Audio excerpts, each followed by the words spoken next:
My name is Justin, and I am a son of God and an addict, and the host of the RICO 12 speaker meeting. And thanks to my God, the steps, and the fellowship of other addicts, I'm sober one day at a time since June 19th, 2015. And for that, I am beyond grateful. Welcome to RICO 12. We are an organization whose addictions include alcohol, drugs, lust and sex, food, and gambling, just to name a few. We come together from all places, faiths, and backgrounds to learn the similarities of addiction and to gain tools and hope from others who are walking a similar path. We invite recovering addicts with at least 1 year sobriety and who are actively working their recovery in their respective fellowships to share their experience, strength, and hope on a live Zoom webinar each Friday at noon Central Time for 20 to 25 minutes. Then we, the live audience, get the opportunity to ask questions of the speaker for another 20 to 25 minutes.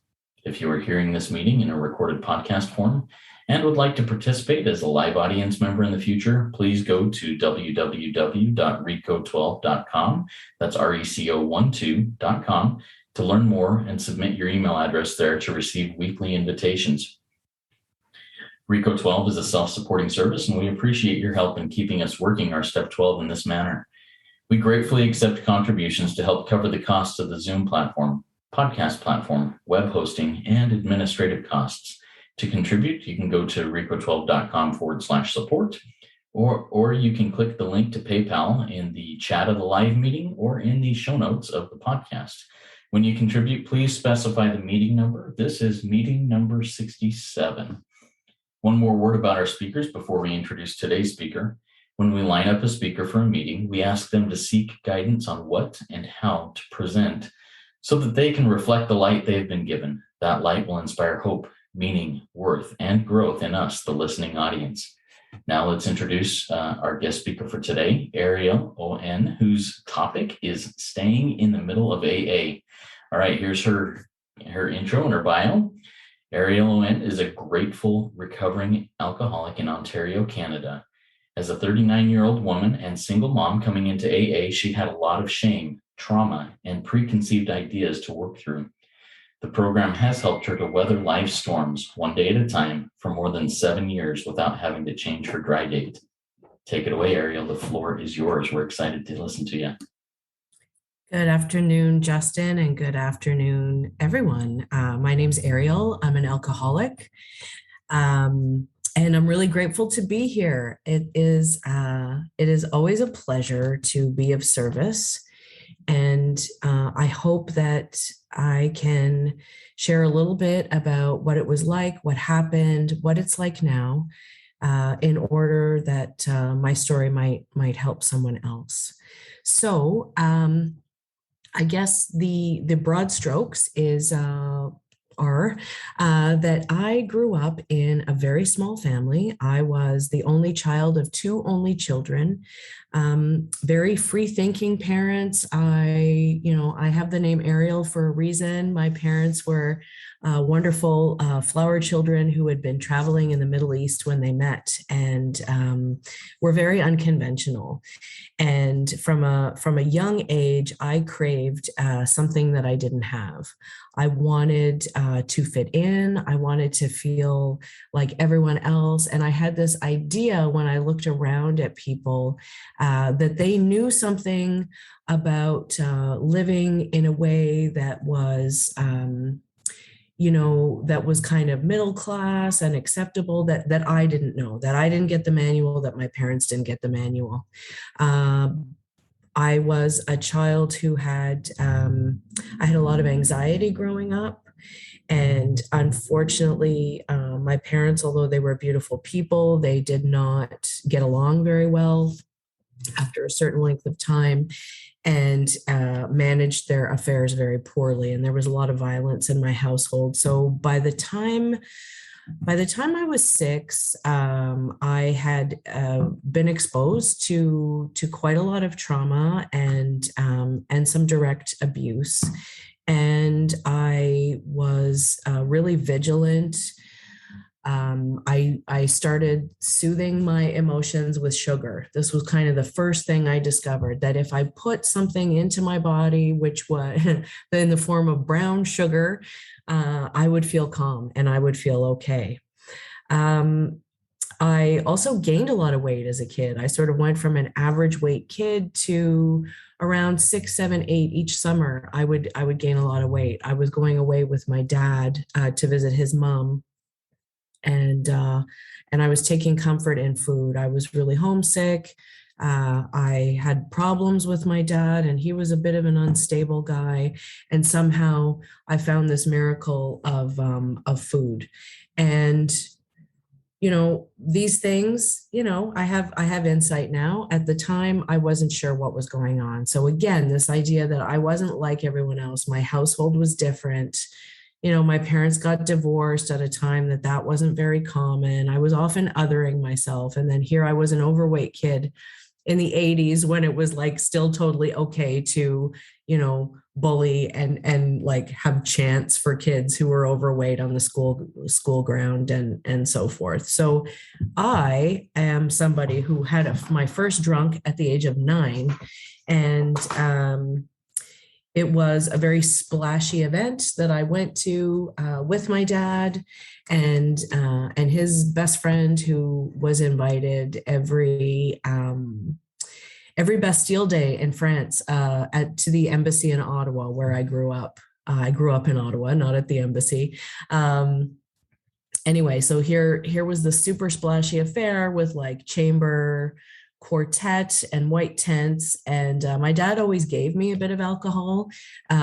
He used to say that if I tried it, I wouldn't have a problem with it, and that certainly backfired. So what happened was I sampled several different types of wine, and I was served by waiters, and I got really out of control and hyper and euphoric, and I just felt this incredible feeling of confidence and liberation, and I wanted to jump into the fountain, and sort of got hustled out. And that was my first experience of being drunk, and I knew that was not like what other kids were doing. And I was really shaken by that experience. I also knew that it was like really available and really there to me. So basically what happened was that some of the, I talk about having some preconceived ideas coming into AA. And one reason for that is that my mom and stepfather got together on the basis of quitting drinking. So my dad was someone who was like a bon vivant party kind of guy. My mom and stepdad were zero tolerance, no alcohol in the house. My stepfather became an addiction counselor. And so my teenagehood was sort of characterized by focusing on school. What I felt good about was getting the approval of my teachers. I'd had this experience of drinking, but I wasn't exposed to alcohol in my house. And I saw my dad with decreasing frequency as the years went by. So I didn't drink, and I was, I defined myself by being a teenager who was, I had a good head on my shoulders. And I remember once a friend of mine saying, like, come over, say you're having a sleepover, we're going to drink before the dance. And I was like, but you'll disappoint your parents. I had this feeling of wanting to be the good kid. So somewhere I that cracked. And I had a couple of experiences as a teenager where I drank, and I again went from 0 to 60. I became that person who really stood out from the group and acted really wild. I vandalized something. I had like public sex with someone one of the first times I drank. I really lost any sense of propriety and sense of myself. And this desire I had to kind of stand out, I feel like it was something that was kind of always under the surface. And I wanted to be best in school, and I wouldn't do things that I wasn't good at. And somehow that perfectionism showed up in my drinking, as well as the fact that I really believed that I I kind of came into the world as an addict. That's my belief. There's lots of different theories, and I love the set aside prayer that you start this with, Justin, because certainly we can look at the factors. In my case, nature, nurture. All my parents had mental health issues and addiction issues. But I don't know if that is what made me the way I am. I think, this is who I am. So, my sort of fast forward into how I knew I had a problem that required help. I, went through university. I managed to get good marks. I periodically had to come up with some sort of outlandish excuse to get an extension on assignments and drop courses because partying was such a big factor in my life at the time, and often characterized by one night stands that I would feel tremendous remorse about, by episodes of just blacking out. When I drank, I blacked out. And, as a young adult, I carried a bit of that, those habits with me. And I still felt like I wanted to drink like I was in university, but the world around me sort of became, more adult. I, um, I guess there were moments when it became clear that I had a problem in my 20s. I had a child at the age of 29, and I started to fixate on the fact that if I had a baby, my drinking would get under control. I thought that this external situation could fix what was wrong with me inside. There was always a reason that I was out of control, and so in my mid 20s, I started to think about the fact that if I could just settle down and have a baby, everything would be fine. And so I came at parenthood in a bit of an unconventional way. I had a baby with a much older guy who I was friends with and drinking buddies with. Met him at a bit of a legendary dive. And from the start in my pregnancy, I had the feeling that things were not going to go as I'd sort of dreamed that they would. And my son's dad continued to be a sort of daily bar guy. I was able to, to control my drinking while pregnant. But I started to have grave reservations about the world I was bringing my kid into, as far as our household, and we lived separately as well. So went ahead, had the baby together. I was over the moon. I was just really. I was so grateful to have a baby who was healthy and beautiful, and he was born in October of 2004, so he will be 17 in just in like 10 days or something, or 2 weeks. And that was amazing to me. And sometimes when I tell my story, I focus on the pieces that happened with my drinking when my son was a baby. So one of the reasons I do that is that there's really a lot of stigma against parenting, especially mothering. I was lucky that I think I drank twice in my pregnancy, and I was really terrified of damaging him. So luckily I didn't drink to that point. Like, there's never an okay point when pregnant, but I was lucky and he was lucky. But when he was a few months old, I started drinking again. And that was triggered by a friend who was visiting from overseas. And all of a sudden I found myself, I drank at least a bottle of red wine. And I woke up in the morning and I'd smoked a bunch of cigarettes, and I was breastfeeding often. And I woke up in the morning to this like mandala of red wine vomit on the floor of my bedroom. And I had this sinking feeling of like, oh my God, it's back. Like, somehow having a baby didn't cure me of this thing I do, which is, have no self-control and end up doing stuff like this. And so I was really ashamed. I was really mortified. And instead of seeking help where, I knew I needed it, it was like really clear to me. I just dug in and I moved out of the town I lived. Um, moved in with my son's dad in a rural area and thought like, we're going to be removed from our neighborhood and the bars that, he goes to, and everything will be fine. And I won't be tempted to drink like that again.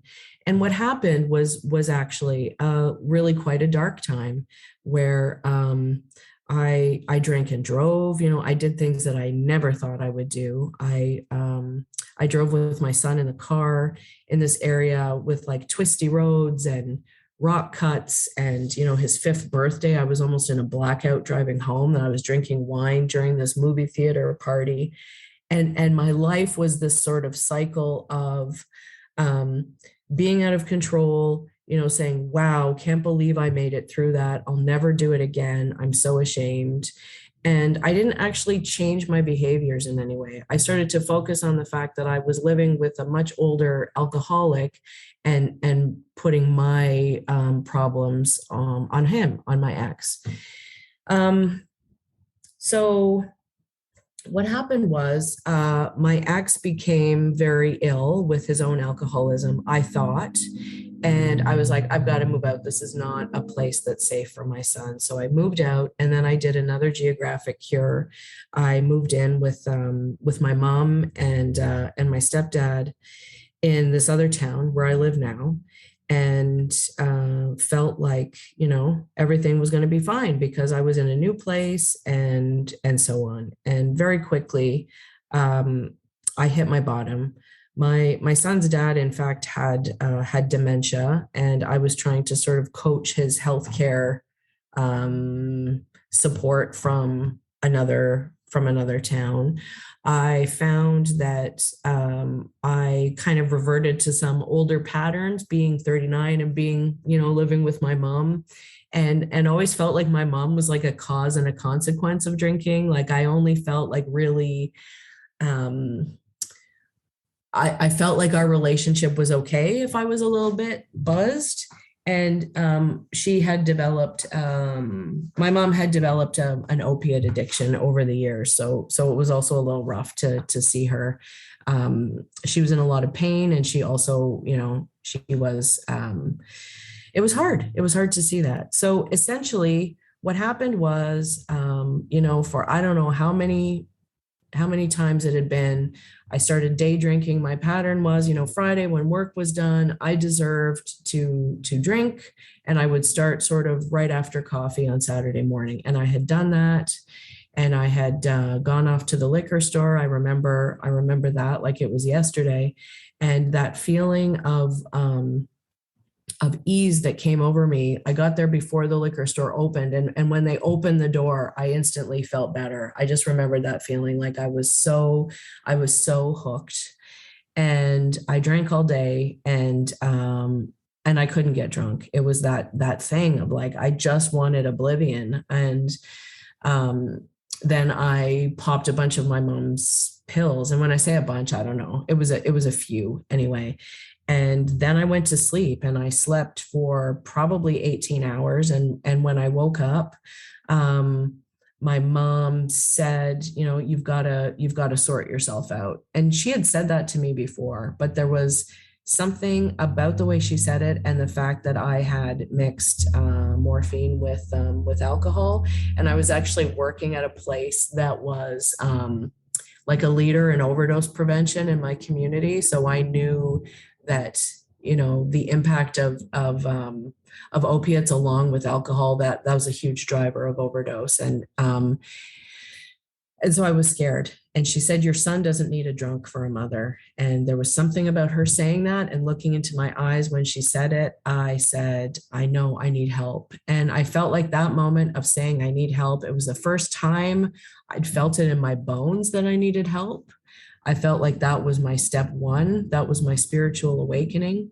I had basically tried, for 20 years off and on to manage my alcohol consumption through, not drinking before Thursday, not drinking before 5 p.m., changing what type of alcohol, trying to not eat on drink on an empty stomach. I tried all those things by the time I was like a Saturday morning, crack open tall boys of German beer at, 10 in the morning.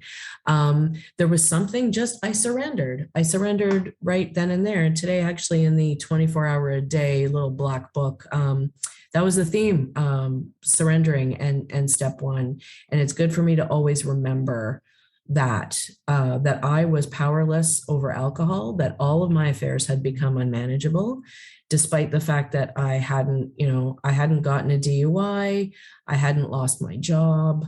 I was never, committed to a mental health unit in the hospital. All of those things had been really close. And I had, in fact, gotten into a couple of car accidents. And anyway, that doesn't matter. What happened was I came into AA. And I'd had some early exposure to it. As I'd said, my stepfather had been an addiction counselor, and he took me to an AA meeting once when I was 16. And often he used language that I identified with AA. So I came in, I was really grateful. I would like sit at the back, I would scurry out. I went to open speaker meetings. I got hooked on people's stories and on the soothing repetition of, that the formats were always the same at every meeting, and that I would hear the steps and the traditions, and we would say the serenity prayer, and that just felt really good. And then, I started learning about the big book, and I did what people said. I joined a group, I got a sponsor, I started doing the steps. And the first time I was confronted with, like, I don't know, page 1 of the big book, I was like, what is this patriarchal nonsense? And started feeling, really judgy and a little bit resentful towards the big book. And I carried that with me for a little while. And I'm in a really different place now. And one reason I just think of, like, what does staying in the middle mean?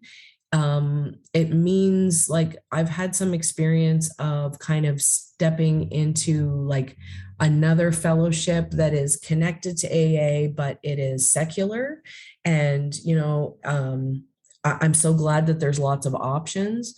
But for me, it was like a resentment move. I'd felt like I wasn't getting what I needed out of AA. I wasn't giving anything in my second year. And all of a sudden it was like, okay, I'm going through a lot of life difficulties.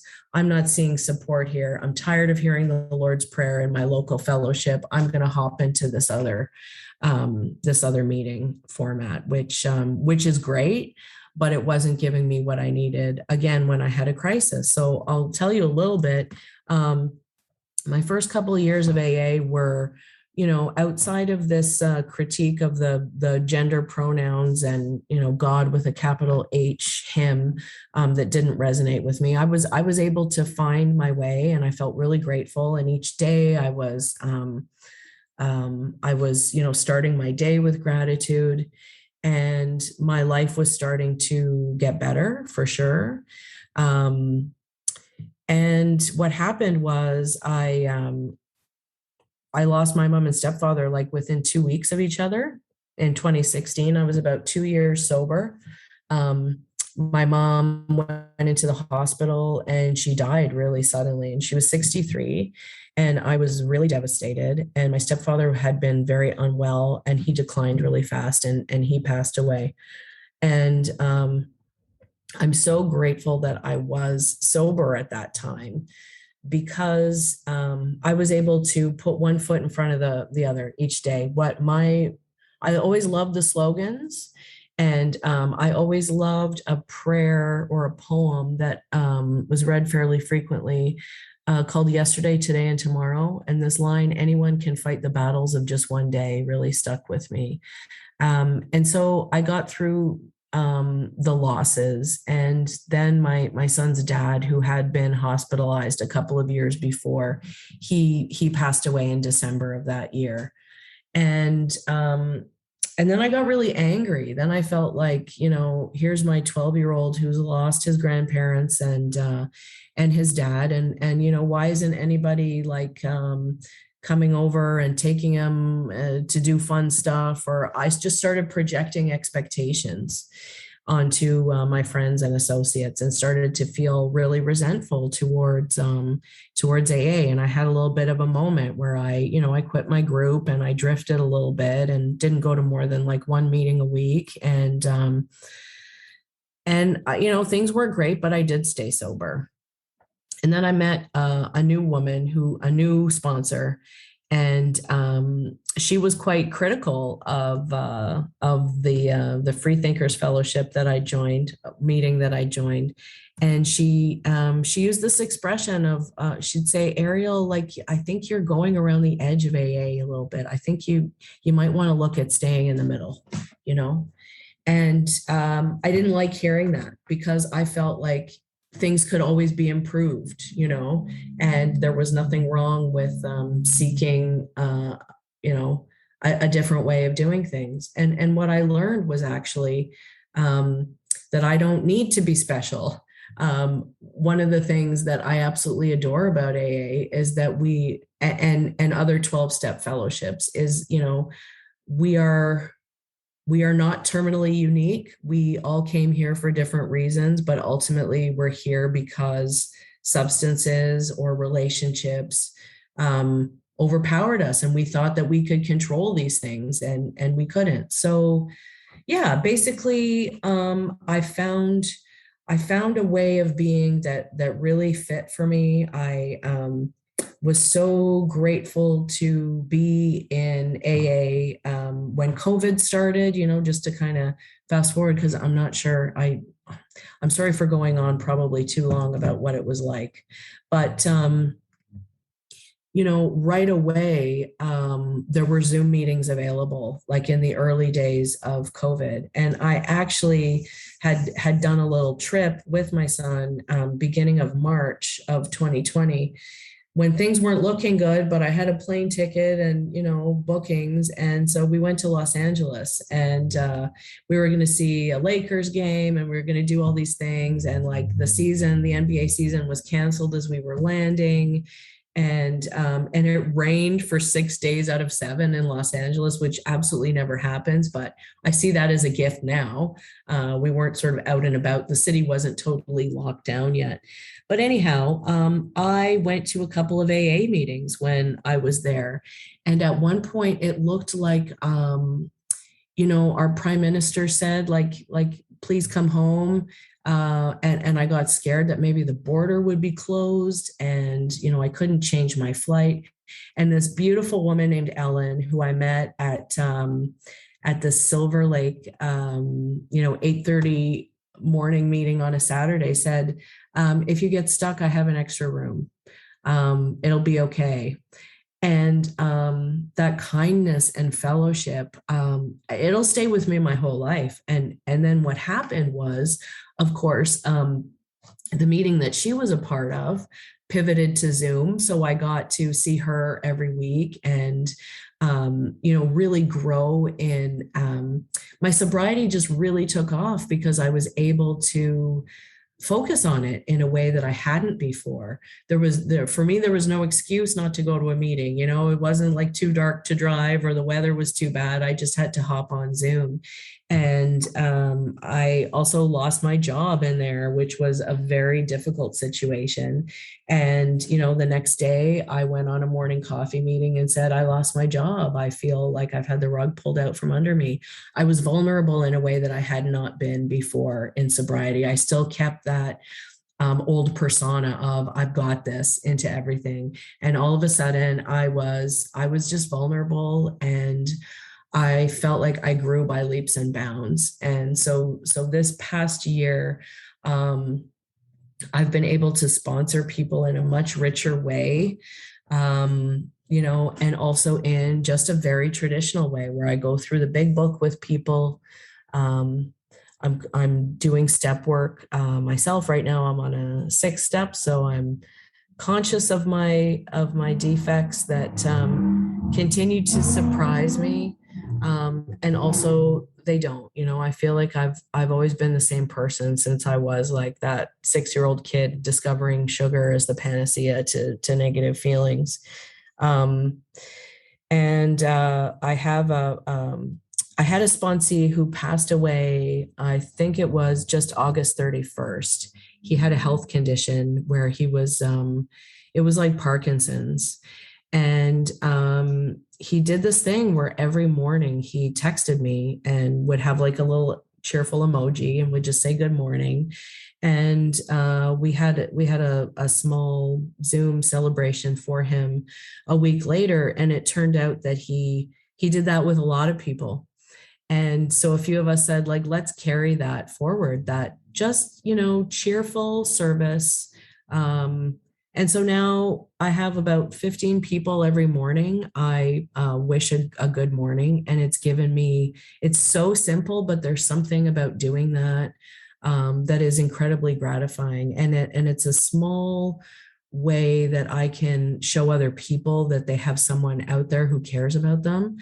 So I guess like I could have talked myself out of AA in the very beginning. I could have said, I'm an intersectional feminist and this program was created by white men and it's so Christian and in fact, I'm glad I stayed because I think the more voices who can be, grateful and also, have a little bit of a critique, but a gentle critique of some of the origins, and not throw it all away.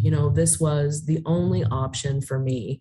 It has been the only option for me to handle, death, moving, job loss, COVID, things that are really big. I feel like I'm constantly, even at the start of this meeting, there were some sound issues. I feel like I'm constantly reminded that I am not the driver of the bus, that I'm enjoying my life, but I'm not in charge. And that wearing the world like a looser garment really helps me to maintain equilibrium, to be able to pull back and just be in this moment. And so I'm really grateful. I feel like I've sort of come to the end of what is helpful for me to share today. I think that's it for me. Thanks, Justin. Thank you so much, Ariel. I really appreciate that. Your story has a lot of great points that I'm looking forward to asking some questions about and getting a little bit deeper with that. Before we get to the Q&A, I just want to do a real quick announcement before moving into that portion of the meeting. I'm looking to fill a couple of guest speaker spots in October and November. We had 2 guest speakers have to back out. So if you out there have at least a year's sobriety and are actively working your steps in your fellowship and feel you have a topic about which you would like to speak on for 20 to 25 minutes, please send me an email at rico12pod@gmail.com or go to www.rico12.com and submit to be a guest speaker there. We're looking forward to it. We do have a lot of Fridays booked, but there were a couple that opened up in the last week or two. So anyways, if you would like to participate, we'd love to have you do that. Now, Ariel, let's jump into the Q&A now. For our attendees, if you have a question for Ariel, please type it in the Q&A link at the bottom of your Zoom window. I've got a couple of questions here and we'll just go through that. So Ariel, you talked a lot about different external sobriety things that you attempted, whether they be having a baby, whether it be a geographical cure, everything like that. Your experience with those external cures, why do you think so few of those ever work in the lives of addicts like you and me? There's a great expression, wherever you go, there you are. And so, I was attempting to change my external circumstances, but I was still the same person. I was still someone who was overcome by this duality of feeling inferior, but also superior. So I could get really knocked off the beam by what other people were doing or saying. I didn't manage stress well. So, a difficult day at work meant like more drinking. A good thing at work meant more drinking to celebrate. So I brought behaviors and my lack of coping mechanisms with me. And so that's why I think it didn't work for me. Maybe if I'd moved to, a monastery and could have been in silent meditation, maybe that might have done something, but somehow I doubt it. I had to change my inner life. Mhm. I agree with that, and I attempted a lot of those external cures too, and until the internal changed, there was nothing permanent that happened. Exactly. Yeah. So you shared a little bit about your hesitance with the AA conceptions of God, of the gender pronouns, of everything like that. What does your higher power look like today? Are you willing to share that with us? I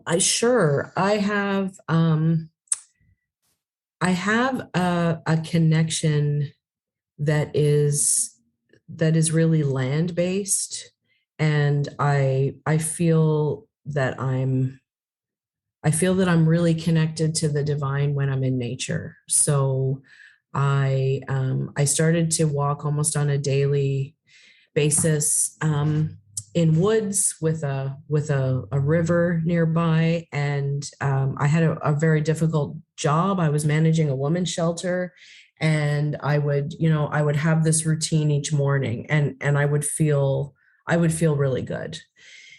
And my higher power evolves. I haven't been someone who has felt necessarily like that everything happens for a reason, but I have always noticed synchronicity operating in my life, and people coming onto my path who I'd thought of or spoken of, and learning to work on myself when there are people I encounter in my fellowship who irritate me deeply, and I feel like those are higher power moments too. So I basically, each day I wake up and I say the serenity prayer. I get on my knees and do that. I spend 20 minutes every day in doing yoga and then meditation, and a daily reading where I basically I ask that I'm opened up to do good in the world, and that I'm not it's almost like the third step prayer, like free me from the bondage of self.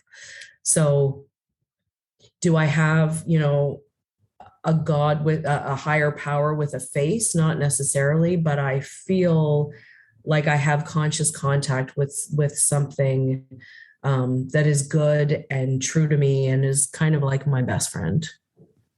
Awesome. I really appreciate that description there, and your experience with that. I think that one of the purposes of Rico 12 is bringing together all sorts of different backgrounds, beliefs, addictions, to see similarities and different ways that different people can be helped through these fellowships of recovery that just tie us to something, whatever that something is, greater than ourselves, and that is good and has our best interest for us. And I appreciate your perspective on that. You shared, Ariel, within a year, you had several very hard things come into your life: the death of a couple of parents, the death of the father of your son, just everything going on at once. Was there ever a time during that period where you're like, I'm just going to go drink, or I'm just going to go numb out in this way to just throw it all away? And if so, how did you move through that period? What is fascinating is I didn't want to drink. Um, I think I did numb out on Candy Crush. My brain kind of shut down from the trauma at one point, and it was just really soothing to play a game on my phone with colors. And I didn't let my life fall apart, but there was definitely a bit of numbing out that happened there. What was amazing, and I really credit I credit that spiritual change. for not thinking of alcohol. And I'd also, like, I didn't really talk about this, but I had substituted cannabis for many years in my 20s. And I didn't do that either. I felt like I could manage each day if I stayed sober. I felt like I'd repaired the relationship with my mom that had been so fractured. And so I had gratitude that she passed away when I'd made amends to her, and where I was like a good daughter to her and not bringing up the past all the time. So there was healing in that, and I felt like her pain and her struggle was over. And the same for my stepfather, and then my son's dad, who had he'd really fallen apart. When you see someone go through dementia, they are the same body, but their spirit is almost different, like the expression. And he was still really able-bodied until almost the end. But a very powerful remember when was the fact that his cause of death, it was due to alcohol abuse. I think what used to be called wet brain, that his dementia was really caused by many years of drinking alcoholically and smoking and being on he was on some kind of tranquilizer. So here again, like, why would I give up the place I was when I had all of these reminders around me about the fact that alcoholism is fatal? And I was able to cope, certainly with help from others, and through staying a member of AA, and I'm just so grateful. I think about it now, and it is fairly remarkable. I didn't do that alone at all. I didn't stay sober alone through that time. Thank you for sharing that, Ariel. You talked a little bit about the amends, the reconciliation you had with your mother before she passed, and how you made things good. Do you mind sharing a little bit about that experience? Maybe some of the, you don't need to go into detail, but maybe some of the difficulties in making those amends on your end, maybe on her end, and how you got through that, kind of a step 4, 5, 8, 9 type situation. Well, what's interesting is the first time I did the steps, I was about 6 months sober. And, I knew that we don't make amends in order to get a pat on the back or have someone sort of overtly forgive us. But I secretly had that expectation. And so I made an amend to my mom, and I didn't necessarily check in or do it at the best time. And she said, well, respect has to be earned. And I was instantly bitter and thought, you bitch, because she didn't, accept graciously and say, oh, I'm so proud of you that you stopped drinking. And, and how I made amends to my mom was by being there. And as I mentioned, by not continually expecting from her something she couldn't give, the gift of acceptance that I learned in AA. I learned to accept her as a person, accept the fact that I did best when I had kind of short, light visits with her. And so that's what we did. We saw each other every week or more, and just, had coffee, had a piece of cake. I was helpful to her. Things just got smoother. And so for that year and a half, after I'd made the amends, I proved to her that I was someone who was safe, who was responsible and reliable and sober. And, whether it's true or not, the nurse who was her primary caregiver, when I went to the hospital, after I'd heard that she passed away, and I was in such shock, and it was such a terrible situation. This nurse chatted with me and took her time. And my mom had in fact been given a diagnosis of stage 4 cancer the night before, and then passed away. And the nurse said, you were the daughter. She said your mom talked about having had a rough relationship with you for years, and you became the daughter she always wanted. And whether that was true or not, it was the most healing thing to hear. So basically, with amends, I've done them a few times now. Most people, I haven't gone back and done amends again, but how I do it is I always check in and make sure it's a good time. I say that, I take responsibility. I refer to specific events. I don't say, I'm sorry, I was such a mess. I make sure that I ask if there's anything I can do to improve the situation. So I don't just apologize. I say, is there something that you want to tell me about the impact of that experience, of how I might be able to help make it better now? And that then feels like a full circle. It is about humbling myself and about clearing the wreckage of my past. It's not about showing that I am an evolved person. It's really like hat in hand saying, I did you wrong. I'm sorry. And what do you need now for that situation to be better? And I found for the most part, amends are a really good process. Like there's, I haven't gone to anyone who would be further hurt.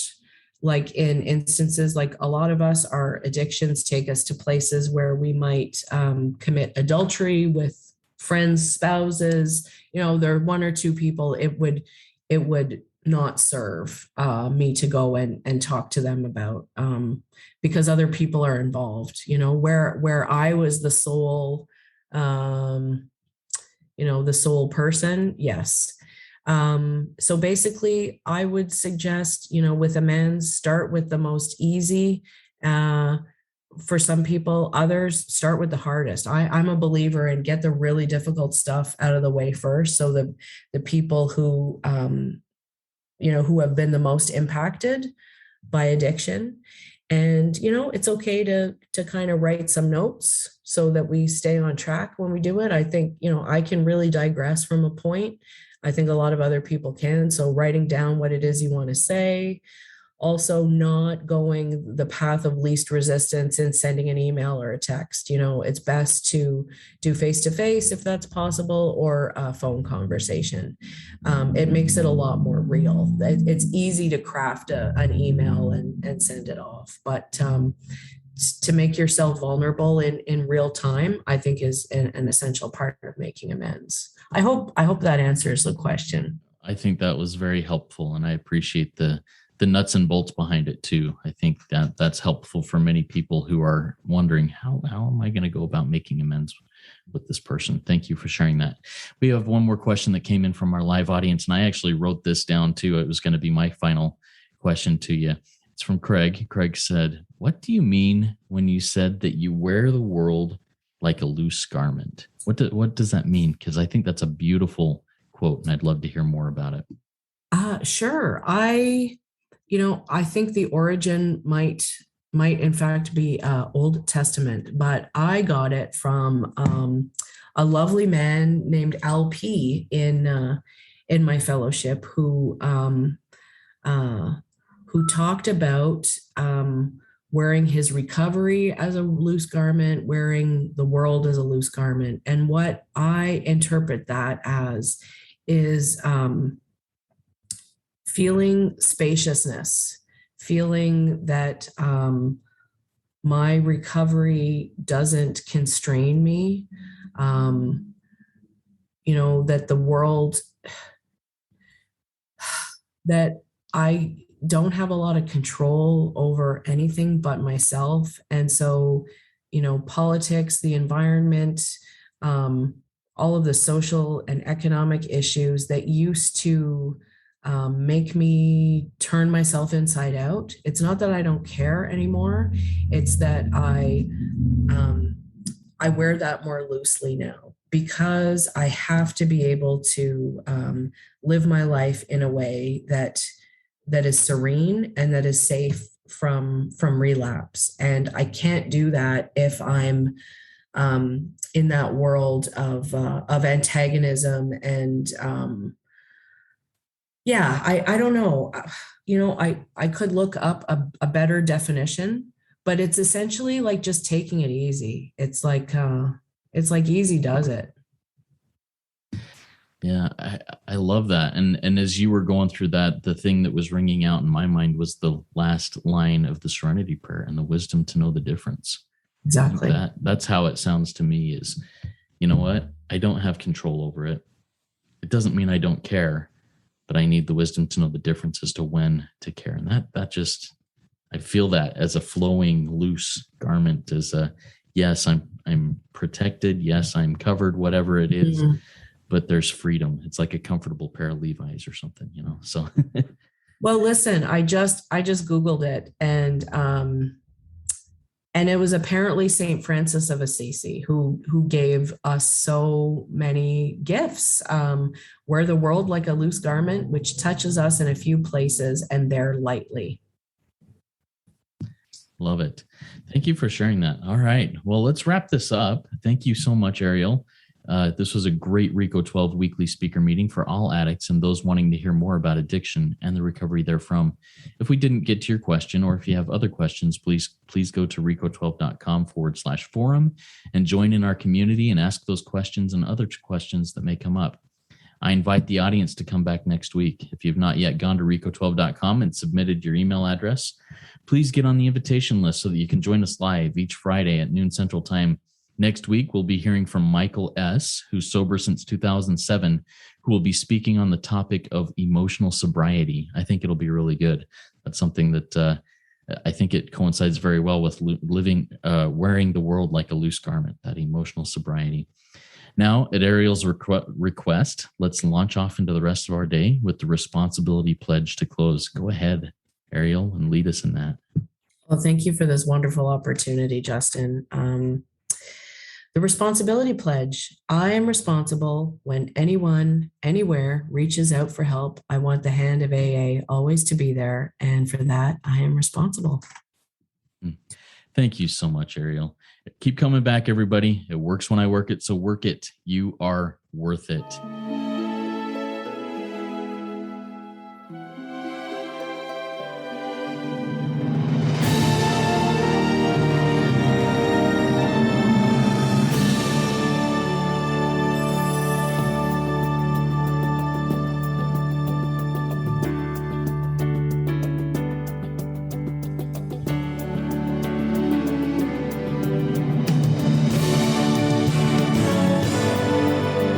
Standing still a moment, carving out this time, reflecting on the landscape of this life of mine.